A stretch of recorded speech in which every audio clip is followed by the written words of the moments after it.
하나님 감사합니다. 조금씩 줄어들고는 있다고 하지만 여전히 코로나 감염자가 계속 나오고 있습니다. 변이 바이러스도 많이 있다고 하니 마음이 많이 무겁습니다. 우리가 너무 긴장을 늦추었던 것 같습니다. 백신도 많이 확보되지 못한 상태에서 집단 면역이 되려면 아직 멀었는데도 불구하고 사람들이 너무 방심하였습니다. 조금만 더 방역 당국이 정부가 솔직하게 국민들에게 협조를 구했더라면 얼마나 좋았을까 하는 아쉬움이 있습니다. 열심히 방역에 협조하던 국민들이 참 많이 허탈한 심정입니다. 하나님, 오늘 하루도 우리 모두가 조심하며 서로를 위해 배려하게 하여 주시옵소서. 조금만 더 참았으면 좋겠고 다른 이들을 위하여 양보하였으면 좋겠습니다. 무더운 날씨에 검사소에서 일하는 직원들이 너무 힘들다는 이야기를 듣습니다. 땀이 비오듯 쏟아지는 상황에서 검사를 진행하는 공무원들의 건강을 지켜주시고 그들이 바이러스에 감염되지 않도록 지켜주시옵소서. 우리 소망수양관에 설치된 소망치료센터에도 많은 분들이 들어와 있습니다.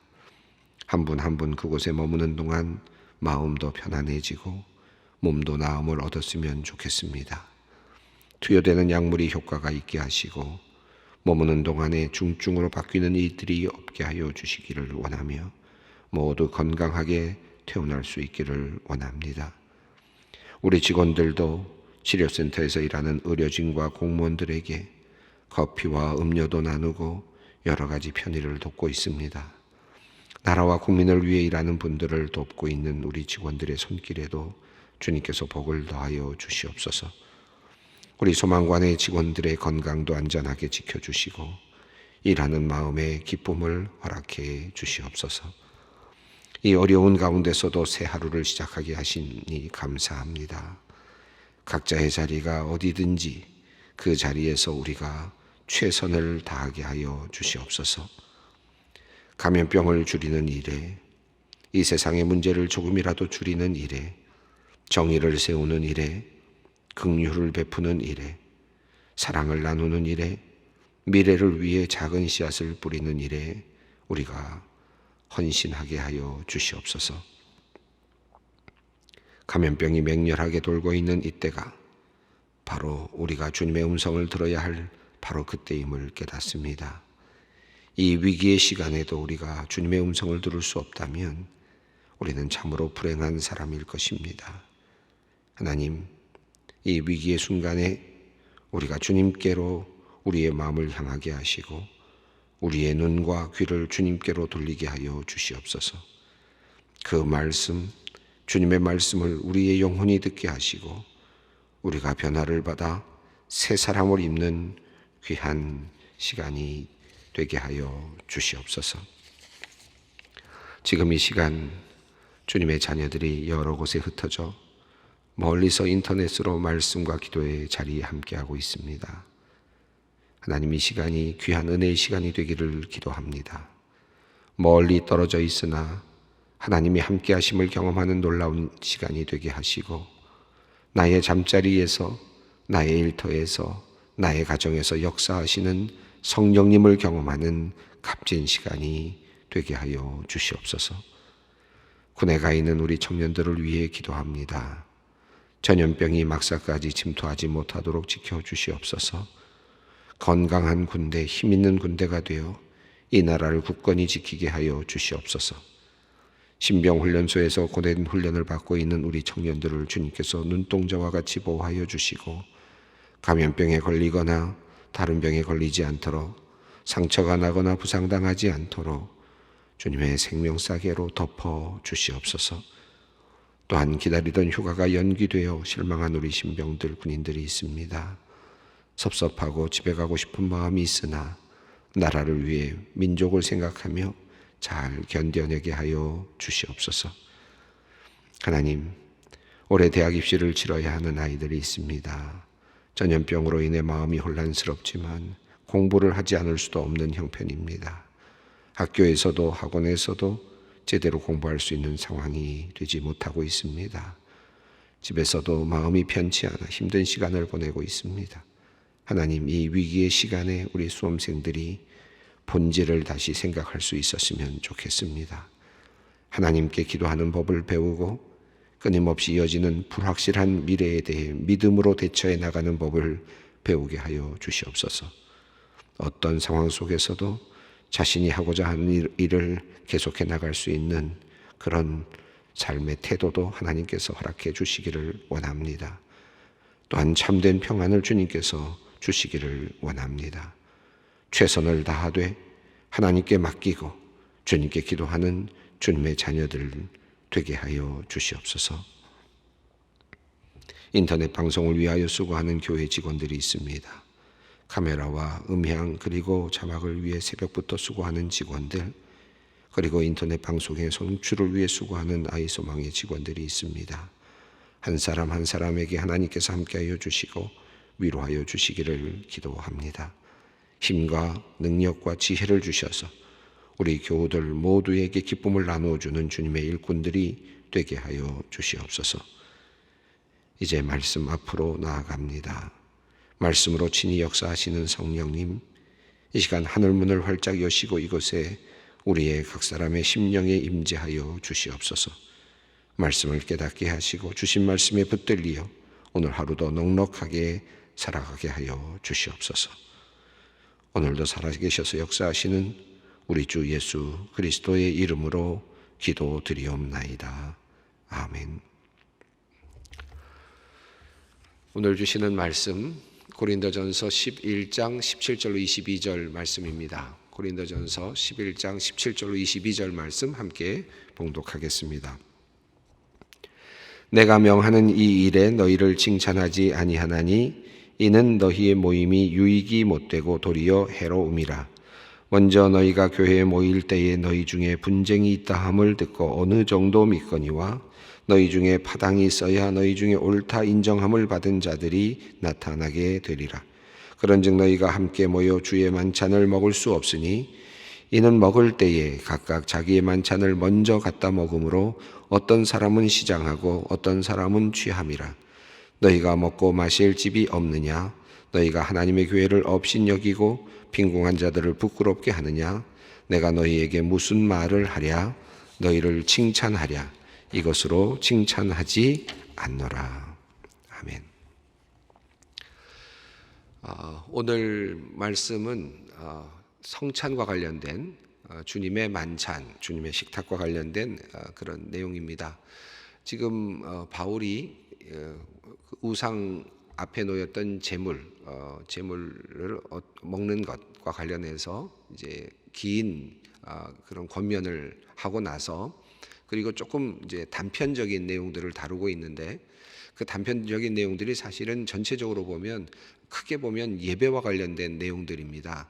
그래서 앞서 우리 여자가 함께 여성 지도자가 이제 예배 안에 들어와서 함께 예배를 드리는 것, 여성들이 함께 예배를 드리는 문제, 그것은 또 허용이 되고 또 여성들이 말씀을 나누는 것, 예언하는 것, 그리고 여성들이 기도하는 것, 이것들이 다 허용이 되는 것을 보여주면서 그 예배 안에서 그러나 여성들이 그 너울을 쓰는 것, 수건을 쓰는 것이 필요하다라고 하는 것을 먼저 말씀을 했습니다.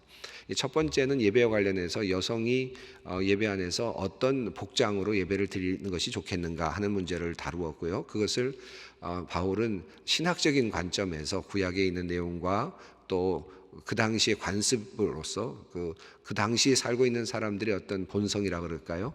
통념이라 그럴까? 이런 것들을 또 이야기하면서 교훈을 주었습니다. 그리고 이제 오늘 읽어 나가는 내용은 오늘부터 이어지는 며칠간의 내용은 성찬에 관한 내용입니다. 그리고 이제 성찬에 관한 내용이 끝나면 성령 은사와 관련된 또 다른 예배, 그것도 예배와 관련된 내용이죠. 그래서 크게 보면 예배와 관련된 내용이 한 세 가지로 그렇게 구별이 됩니다. 첫 번째는 여성의 복장에 관련된 예배 안에서의 복장 관련된 문제, 두 번째는 성찬과 관련된 문제, 그리고 세 번째는 성령 은사와 관련된 문제, 이렇게 세 가지인데 그 중에 가운데 끼어 있는 부분이 부분입니다. 성찬과 관련되어 있는 내용을 이제 오늘 본문부터 다루게 됩니다.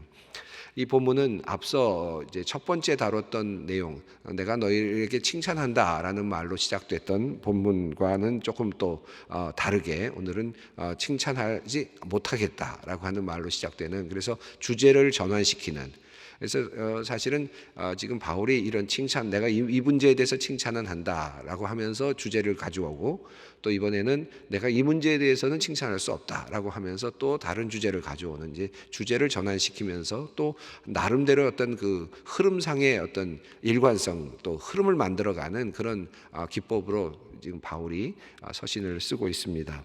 17절 말씀 함께 읽어보겠습니다. 내가 명하는 이 일에 너희를 칭찬하지 아니하나니 이는 너희의 모임이 유익이 못되고 도리어 해로움이라. 이 말씀은 이제 앞에 있는 말씀들을 연결하고 있는 것 같아요. 우선 첫 번째로는 앞에 내가 이 문제에 대해서 너희에게 칭찬한다라고 했지만, 이번에는 너희가 이 문제에 대해서 내가 칭찬할 수 없다라는 말을 하고 있고, 동시에 모든 것이 가하나 모든 것이 유익한 것이 아니요 모든 것이 가하나 모든 것이 덕이 되는 것이 아니다 라고 말했던 그 내용이 이제 오늘 본문과 또 연결되면서 이것도 또 역시 덕의 문제이고 유익의 문제다. 모든 것이 가하지만 이라는 것을 전제로 까는 거죠. 그래서 우상 앞에 놓였던 재물을 먹을 것이냐, 먹을 수 있는 것이냐, 없는 것이냐 하는 이 모든 문제들, 이런 것들에 관련해서 사도 바울이 이야기하면서 모든 것이 가하지만 그러나 모든 것이 유익한 것이 아니다. 모든 것이 가하지만 모든 것이 덕이 되는 것이 아니다라고 말씀을 했고, 모든 것을 주님의 영광을 위해서 하라라고 권면하지 않았습니까? 그 권면의 맥락 안에 이 내용도, 이 주제도 함께 있다. 그리고 그런 관점에서 오늘 본문도 살펴보아야 한다라고 하는 그런 의미이겠습니다.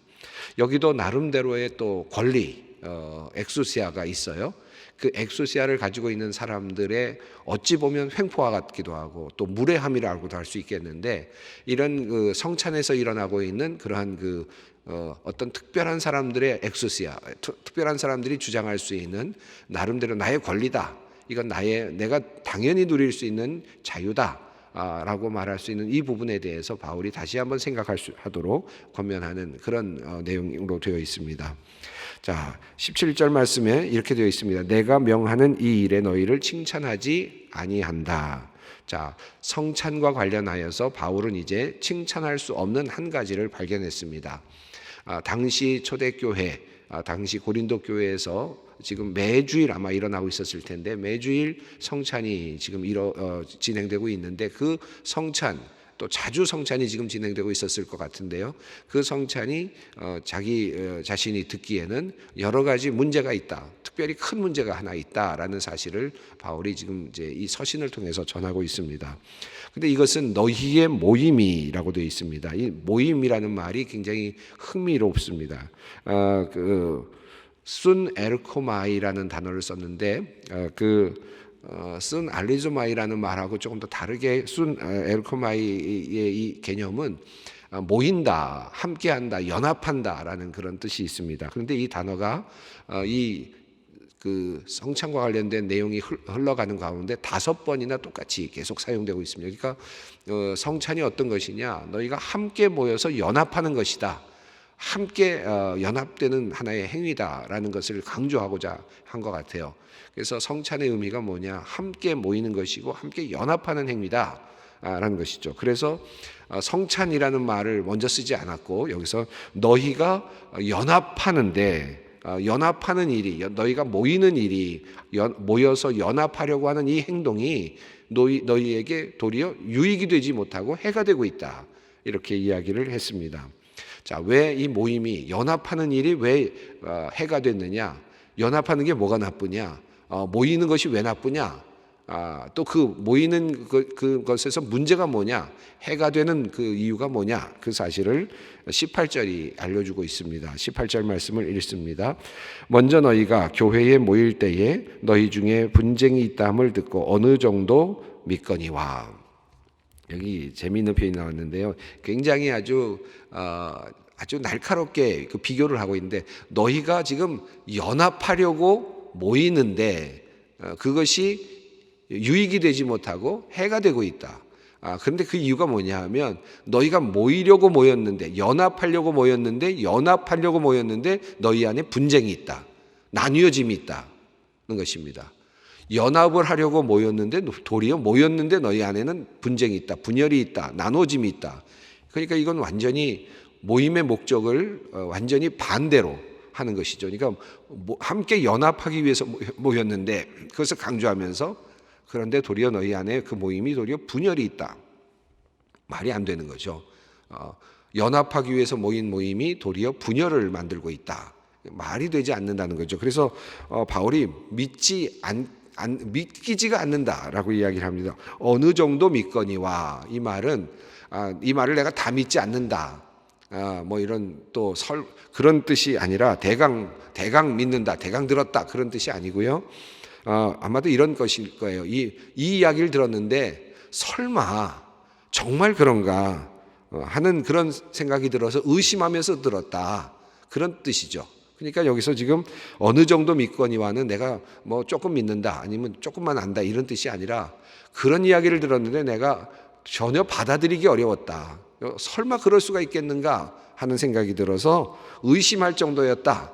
그런 뜻으로 이해하는 것이 아마 문맥상 적절하고 또 원어적으로도 적절한 해석이 될 것 같습니다. 자, 그러니까 바울은 함께 모여서 하나가 되기 위해서 모이는 그 모임이 스윈 에르코마이라고 하는 그 함께 모인다라고 하는 이 연합한다라는 모임이 도리어 분열이 일어난다. 어떻게 그럴 수가 있냐? 나는 믿기지가 않는다. 지금 이렇게 이야기를 하고 있습니다. 자, 그러면서 19절은 약간 좀 뭐라 그럴까요? 조금 일반적인 말로 하면 비아냥이라 그럴까요? 조금 뭐라 그럴까요? 어찌 보면 좀 포기한 듯한 정말 좀 화를 내는 듯한 그런 느낌이 드는 표현입니다. 우리 번역이 아주 잘 되지는 못한 것 같은데 19절 말씀 읽어봅니다. 너희 중에 파당이 있어야 너희 중에 옳다 인정함을 받은 자들이 나타나게 되리라. 자세히 읽으면 정확하게 무슨 말씀인지는 알 수는 있지만 이 말씀을 조금 더 의미 있게 의미가 좀 통하게 번역하는 것은 새 번역인데 새 번역은 이렇게 되어 있습니다. 하기야 여러분 가운데 바르게 사는 사람들이 환히 드러나려면 여러분 가운데 파당도 있어야 할 것입니다. 이렇게 번역을 했어요. 다시 말하면 그렇지 너희들을 정말 하나님으로부터 여러분 가운데 바르게 사는 사람들이 정확히 누가 바르게 사는 사람이냐 누가 옳게 사는 사람이냐 하는 것이 좀 드러나려면 파당이 있어야 반대로 그렇지 않은 사람들이 드러나지 않겠느냐 하는 이제 그런 의미죠. 그러니까 이것은 조금 약간 좀 이렇게 책망하는 그런 말입니다. 여기서 인정함을 받는다라는 말은 도키모이라는 단어를 썼는데 이 단어는 하나님께서 승인하는 사람이 되려면 이란 뜻입니다. 그러니까 하나님께서 하나님으로부터 승인받는 사람이 되려면 분열이라고 하는 시험대가 있어야 될 거다. 그런 뜻이 됩니다.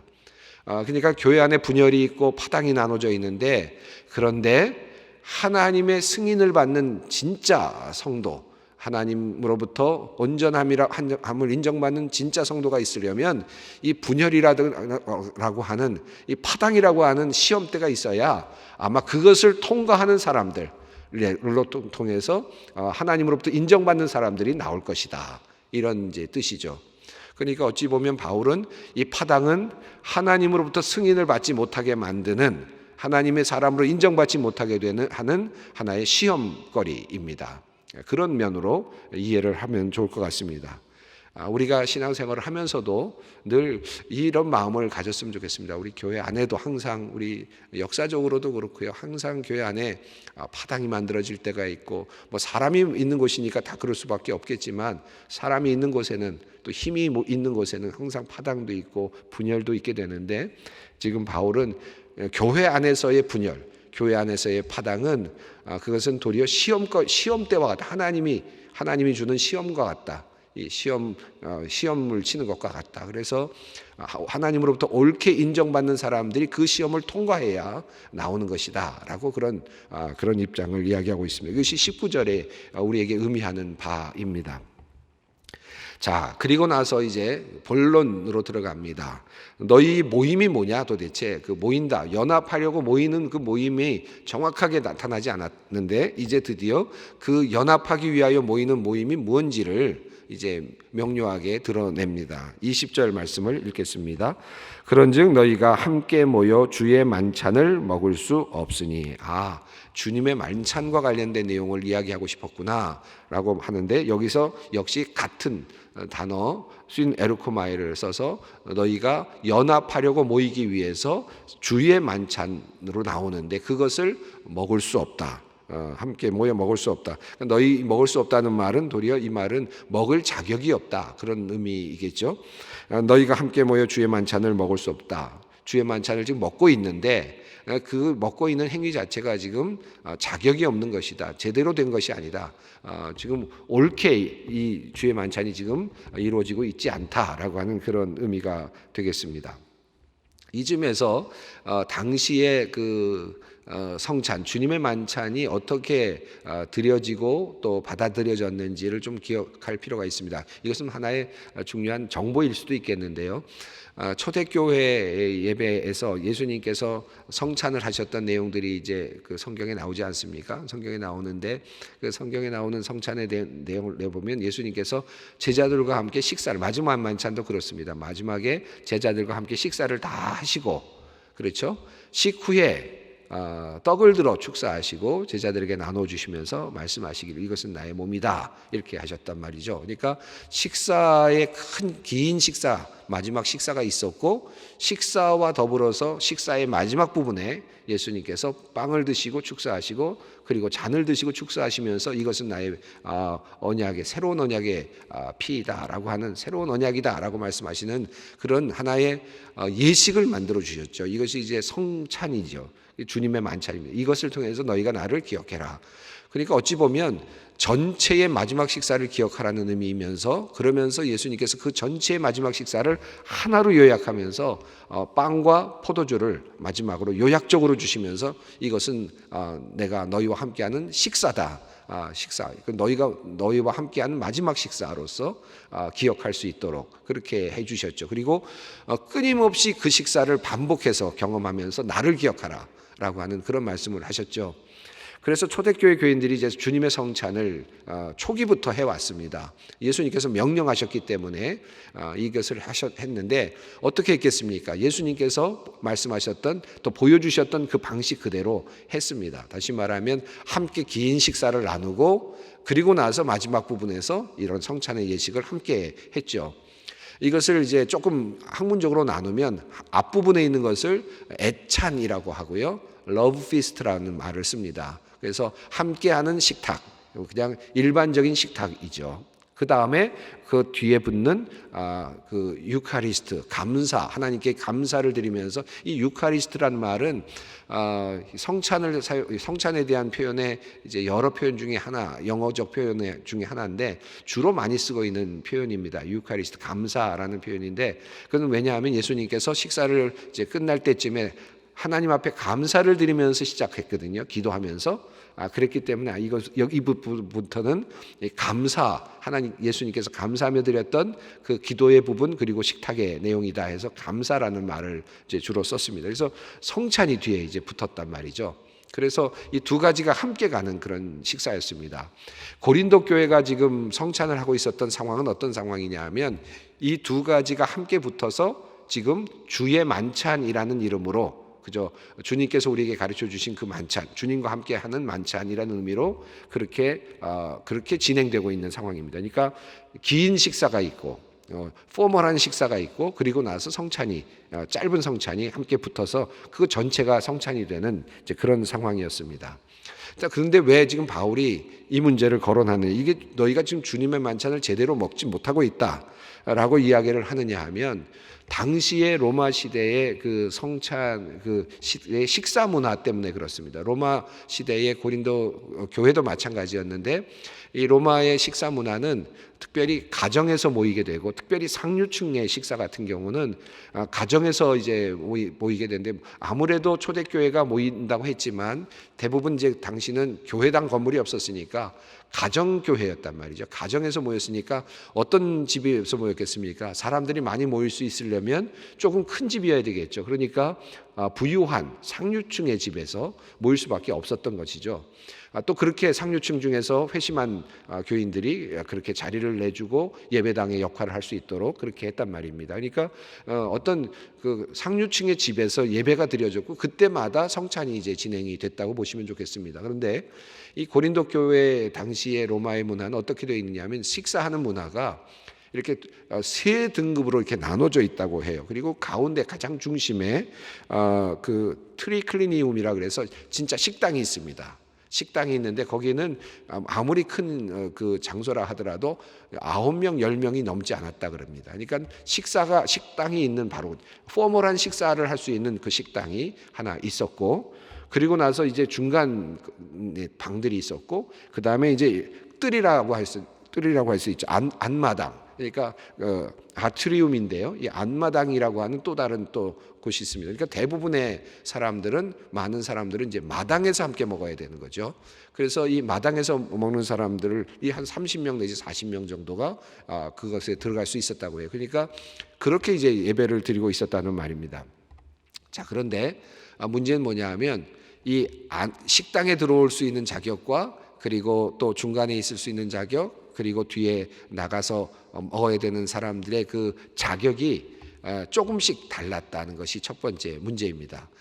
그런데 이것을 조금 더 이해하기 위해서는 제가 한 문장을 읽어드리는 게 더 빠를 것 같아요. 플리니의 플리니 더 영거가 쓴 글이 있는데, 그 당시에 자기가 로마 시대의 그 식사의 자리에, 그러니까 아주 유력한 상류층의 식사에 들어가서 식사를 했던 경험, 식사 문화에 대해서 쓴 글이 있습니다. 그 내용을 제가 한번 읽어드리면 조금 더 이해가 될 것 같습니다. 최고의 음식들은 주인과 선택된 사람 몇 사람 앞에 마련되었고, 싸구려 음식들은 나머지 사람들에게 주어졌다. 포도주까지도 세 종류로 구분되어 각기 다른 용기에 나누어져 있었다. 물론 손님들에게 선택의 기회를 주기 위한 것은 아니었다. 그것은 오히려 주는 대로 받아먹게 하기 위한 것이었다. 첫째 종류는 자신과 우리들을 위한 것이었다. 둘째는 덜 가까운 친구들을 위한 것이었고, 그의 친구들은 모두 등급이 매겨져 있었다. 나머지는 그와 우리들의 해방 노예들을 위한 것이었다. 자, 그러니까 세 수로 나눠져 있었고, 그리고 노예들을 위한 또 다른 부류의 또 다른 종류의 식사가 있었고, 이거 완전히 식사가 달랐다라는 것을 알려주고 있습니다. 아마도 지금 고린도 교회는 지금 이와 같은 식사 문화를 그대로 가져다가 지금 성찬을 하고 있었던 것으로 보입니다. 그래서 지금 이야기를 하는 것이죠. 21절을 읽습니다. 이는 먹을 때에 각기 자기의 만찬을 먼저 갖다 먹으므로 어떤 사람은 시장하고 어떤 사람은 취함이라. 어떤 사람은 같이 먹고 어떤 사람은 취하고, 자기 음식이란 말은 지금 자기에게 주는 음식이 따로따로 놓여져 있는데, 심지어 어떤 사람들에게는 가난한 사람들에게는 식사 자체가 빈궁한 사람들에게는 식사 자체가 나오지 않는, 식사 중인데도 불구하고 한쪽에는 아예 식사가 나오지 않는 그런 장소도 있었다고 합니다. 자, 그래서 바울이 이야기하며 또 책망합니다. 22절 말씀을 읽습니다. 너희가 먹고 마실 집이 없느냐? 너희가 하나님의 교회를 업신여기고 빈궁한 자들을 부끄럽게 하느냐? 내가 너희에게 무슨 말을 하랴? 너희를 칭찬하랴? 이것으로 칭찬하지 않노라. 오늘 이 말씀은 이제 다음 시간에도 이어지기 때문에 제가 조금 더 이 부분을 더 설명을 드릴 수 있을 것 같습니다. 어쨌든 지금 바울 사도는 주님의 만찬이라고 하는 함께 연합하기 위해서 모이는 그 식사가 도리어 분야를 만들어내고 있는 것을 지적하면서 그것은 칭찬받을 일이 아니다. 아무리 관습적인 일이고 통념적인 일이라 할지라도 그것은 또한 우리가 지켜야 될 것이 아니라 깨어져야 할 부분이다라는 사실을 이제 이야기하고 있습니다. 오늘 분열 또 그리고 함께 모이는 것, 이 단어가 우리에게 새로운데요. 마음 늘 있지만 오늘 또 새롭게 우리 안에 다가왔으면 좋겠는데요. 함께 모이는, 연합하기 위해서 모이는 모임에 도리어 분열이 일어나고 있는 그런 현장, 그 현장이 또 혹시 우리들의 현장은 아닌가 돌아보면서 하나님의 마음을 우리 함께 생각할 수 있는 오늘이 되었으면 좋겠습니다.